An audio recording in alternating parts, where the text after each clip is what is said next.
ఈ మధ్యతరగతి టాపిక్ ఎందుకు వచ్చిందంటే, నేను కూడా ఒక మధ్యతరగతి ఆడపిల్లనే కదా. చిన్నప్పటి నుంచి కష్టాలు అనుభవించి అన్నీ చూసి ఇంతవరకు వచ్చాను. నా ఏజ్ కూడా పెద్దగా ఉండదండి, జస్ట్ 23 ఇయర్స్ అంతే. 23 ఇయర్స్లో చూడాల్సిన కష్టాలు, అనుభవించాల్సినవి అన్నీ అనుభవించేసాను.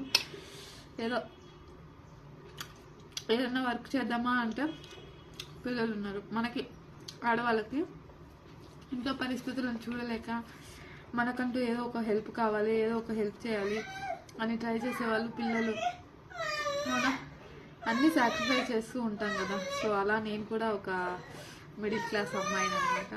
కాకపోతే ఈ మధ్య ఈ సోషల్ మీడియాలోకి వచ్చి కొంచెం ఏదో అలా నా ఫ్యామిలీకి హెల్ప్ అవుతాను అని చెప్పేసి ఒక ఆశతో సోషల్ మీడియాలోకి వచ్చాను.